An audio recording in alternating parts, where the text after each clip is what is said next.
melaksanakan discharge pada hari ini. Ini menjadikan jumlah cumulative case yang telah pulih sepenuhnya daripada jangkitan COVID-19 dan telah discharge pada ward adalah sebanyak 199 kes. Sehingga 25 Mac 2020 jam 12 tengah hari, terdapat 172 kes yang telah dilaporkan dan ini menjadikan jumlah kes positif COVID-19 di Malaysia adalah sebanyak 1,796 kes. Berdasarkan siasatan awal, terdapat daripada 172 kes baru yang dilaporkan, sebanyak 71 kes adalah berkaitan dengan kluster perhimpunan tabligh di Seri Petaling. Manakala baki 101 kes masih lagi dalam siasatan. Sehingga kini seramai 45 kes positif COVID-19 sedang dirawat di unit rawatan rapi iaitu ICU. Daripada jumlah tersebut, 34 kes memerlukan bantuan pernafasan.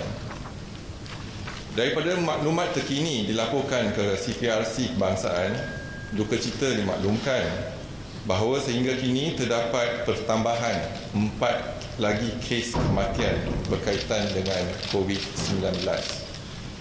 Pelaporan terbaru ini dan satu pelaporan melalui siaran di laman Facebook Ketua Pengarah Kesihatan malam tadi menjadikan jumlah cumulative kes kematian COVID-19 di Malaysia adalah sebanyak 19 kes. Kes kematian ke-16 merupakan kes 1,334. Lelaki warga negara Malaysia berumur 75 tahun. Beliau mempunyai latar belakang penyakit kronik kencing manis dan darah tinggi. Beliau dirawat di Hospital Angkatan Tentera Tuanku Mizan pada 16 Mac 2020 sebelum dipindahkan ke Hospital Kuala Lumpur pada 18 Mac 2020. Kesihatan beliau merosot dan telah diberi bantuan pernafasan di ICU dan kemudiannya disahkan meninggal dunia pada 24 Mac 2020 jam 7.40 malam. Kes kematian ke-17 merupakan kes 1,251. Lelaki warga negara Malaysia berumur 66 tahun.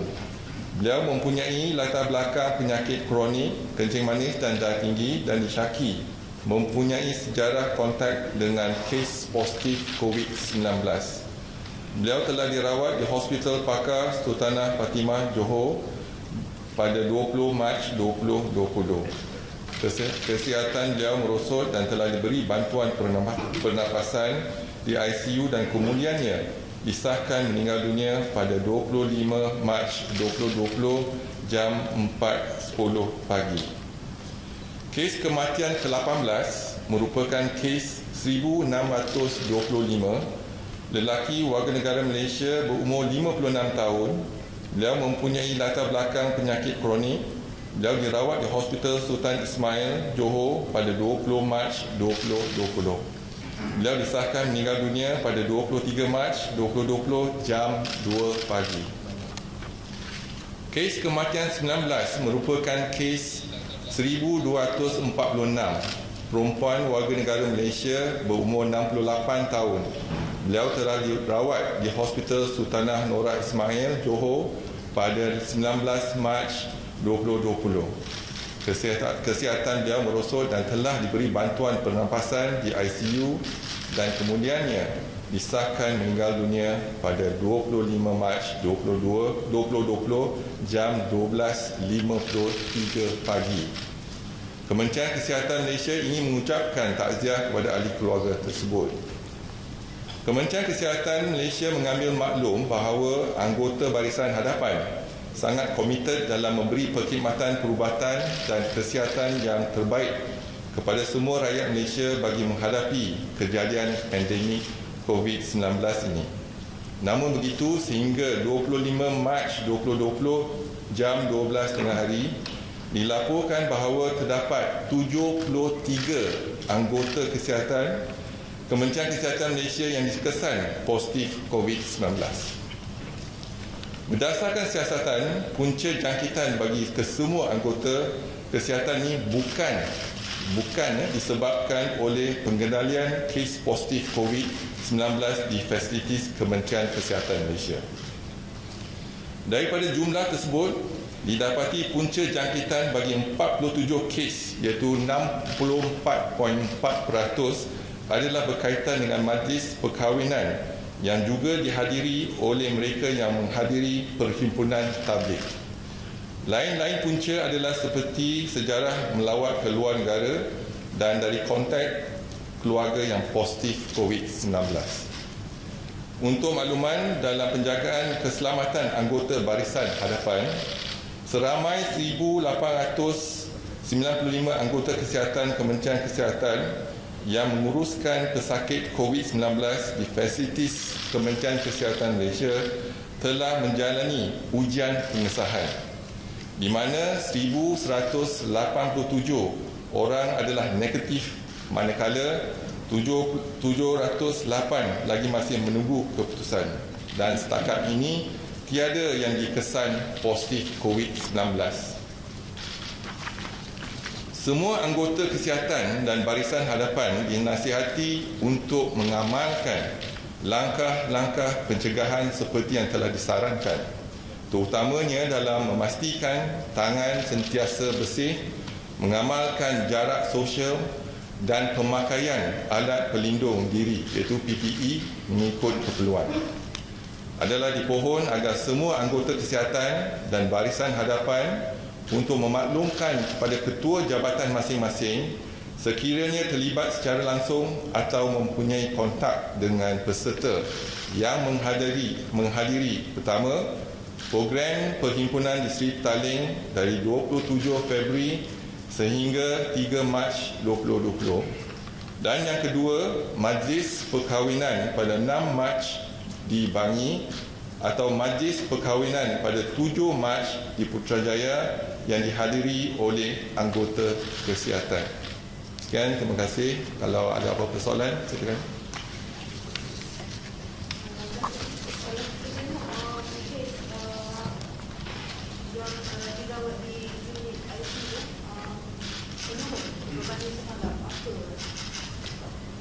Kebanyakan pesakit kalau dirawat di ICU hari ini, kalau kita lihat dirawat ICU ialah 45 kes. Jadi kalau kita memberikan perkhidmatan yang baik ataupun rawatan yang baik, mereka boleh dipulihkan. Jadi apabila mereka pulih, kita alihkan mereka ke ward yang biasa. Jadi kalau kita lihat angka semalam lebih tinggi, hari ini kurang sikit. Jadi penyakit COVID-19 pada tahap 4 dan 5 boleh dirawat kalau kita mempunyai perkhidmatan ataupun rawatan di ICU untuk pesakit-pesakit tersebut.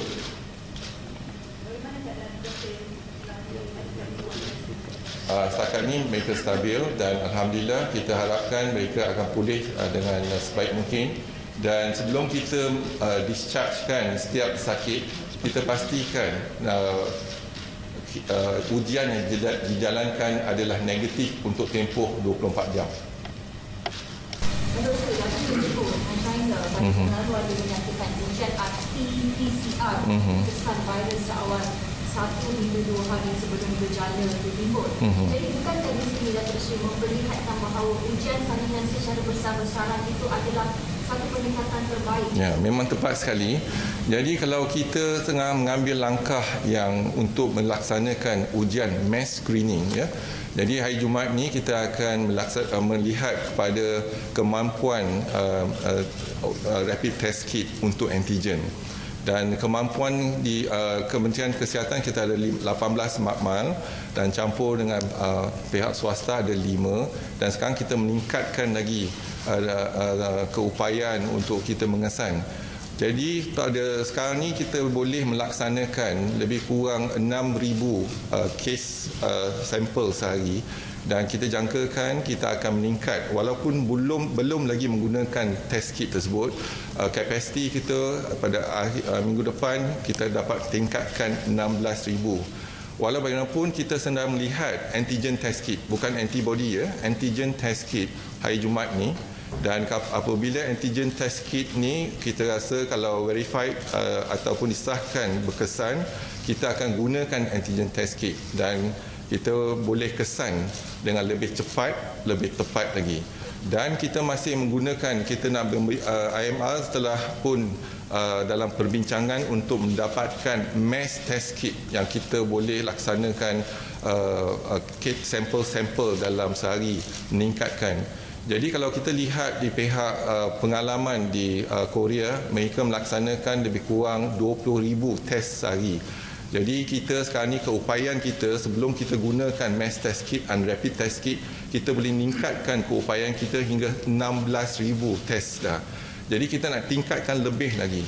Jadi kalau kita lihat sekarang ni dalam kawasan hotspot, apabila ada kawasan hotspot dan kita telah laksanakan MCO pada kawasan tersebut, kita akan kenal pasti. So targeted group, contohnya targeted group ataupun sasaran yang kita lihat, yang kumpulan yang kita sasarkan, contohnya kumpulan tabligh dan sebagainya, kita akan melaksanakan saringan di mana contohnya pelarian Rohingya dan sebagainya, kita akan melaksanakan saringan dan kita akan pastikan diagnosa mereka, dan kalau positif kita akan asingkan dan rawat mereka. Jadi itulah konsep yang kita ada, active case detection menggunakan saringan mass diagnosis.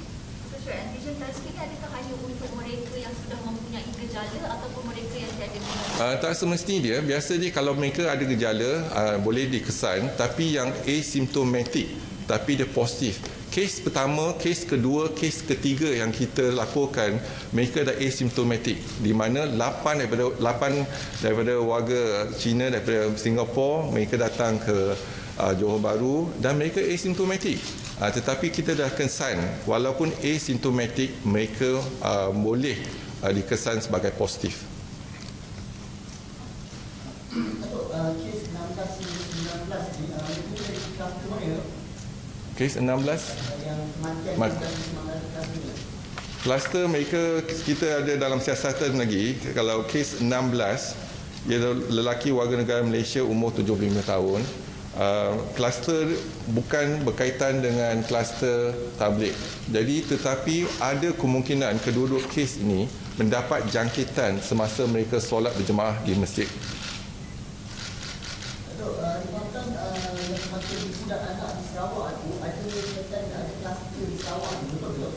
Bukan kluster, sebab dia ada sejarah perjalanan ke negara Itali.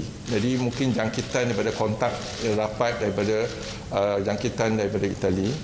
Dan mereka menggunakan pada mula menggunakan test kit antibody. Jadi bila test kit antibody negatif, pesakit tersebut telah balik ke rumah.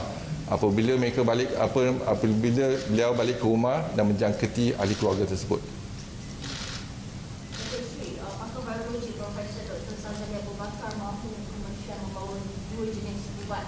Untuk memulihkan sebab ubat ini dikatakan melihatkan kadar pemulihan yang sangat berjaya dan menurunkan jumlah kematian itu, bagaimana?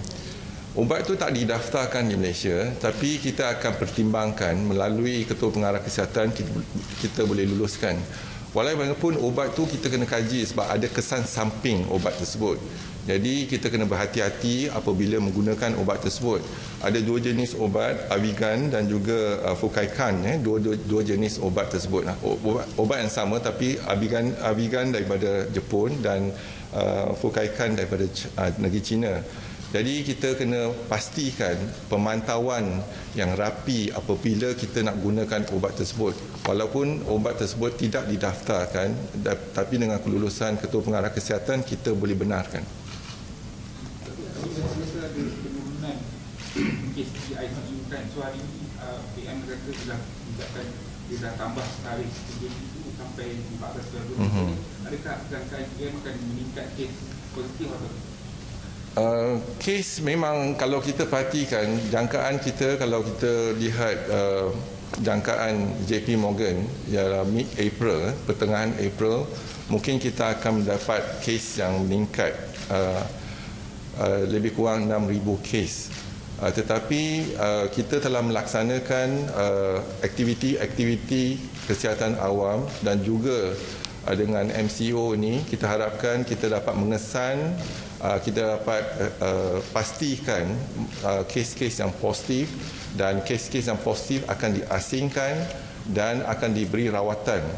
Dan kita harapkan dengan tindakan kita, insya-Allah kita dapat kurangkan kes tersebut tak mencapai 6,000. Itulah sasaran kita, iaitu kita cuba melandaikan graf ataupun the curve, the exponential curve tu melandaikan. Kalau kita dapat berjaya melandaikan, maksudnya perkhidmatan kesihatan kita dapat menampung kes-kes tersebut. Setakat ini di Kementerian Kesihatan kita telah khaskan ataupun sediakan 3,400 katil, dan target kita untuk mendapatkan 300 ICU dan dengan ventilators dan sebagainya. Dan kita ada kemampuan, sekarang ni kita dah meningkatkan kemampuan kita, iaitu kita tambahkan lagi institut latihan Kementerian Kesihatan sebanyak 1,892 katil lagi. Jadi kalau kita lihat katil pertambahan keseluruhannya bukannya 3,400 tapi 5,292, di mana kita dapat tempatkan kes-kes yang asimptomatik tetapi positif, ataupun kes-kes yang bergejala ringan tetapi positif. Jadi, dan kita akan kosongkan hospital untuk kes-kes yang moderate dan severe case, critical cases di hospital.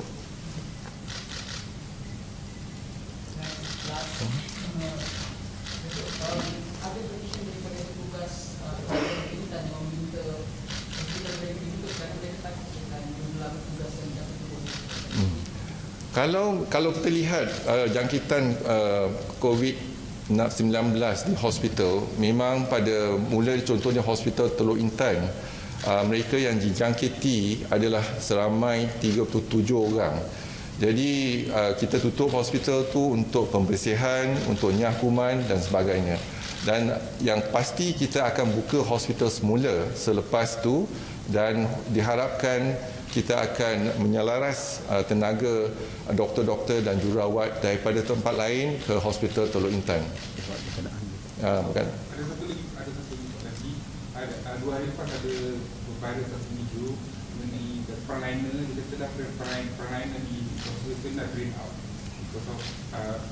Memang betul, frontliner kita memang telah bekerja tanpa berhenti lebih kurang 3 bulan lebih, termasuk kita semua. Tetapi apa yang penting sekarang ni, kita dapat menyelaraskan sumber manusia kita. Hari ini kita ada post basic yang menjalin latihan seramai 3,400 orang. Kita dah kerahkan mereka ke hospital dan klinik, di mana 2,500 adalah nurses yang pengalaman tetapi sedang menjalankan post basic. Dan kita akan menggunakan post basic nurses ni untuk membantu di klinik dan di hospital. Dan jururawat yang telah bersara, kita telah ada pendaftaran lebih kurang 3,000 orang. Dan sekarang kita tengah memastikan kepakaran jururawat, mungkin dia ada kepakaran di ICU, dia ada kepakaran dia di Dewan Bedah dan sebagainya. Kita akan gunakan kepakaran tersebut untuk penempatan sama ada di klinik ataupun di hospital Kementerian Kesihatan. Jadi kita dapat menampung secara keseluruhannya kalau kita kerahkan sumber manusia yang sedia ada.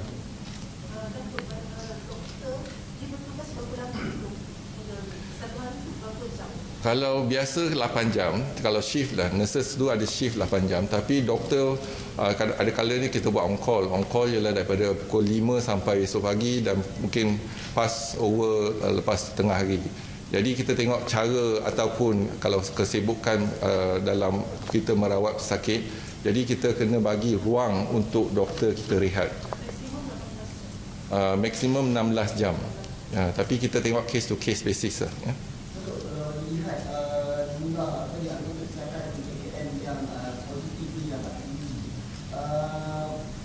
Majoriti mereka adalah doktor atau nurses, dan di hospital mana? Adakah hospital ini ada 4 hospital yang kita kenal pasti, iaitu yang hospital pertama yang paling tinggi ialah Hospital Teluk Intan, ada 37 orang yang terlibat, dan Hospital Putrajaya, Hospital Raja Perempuan Zainab 2, dan juga Hospital Tunku Ampuan Rahimah.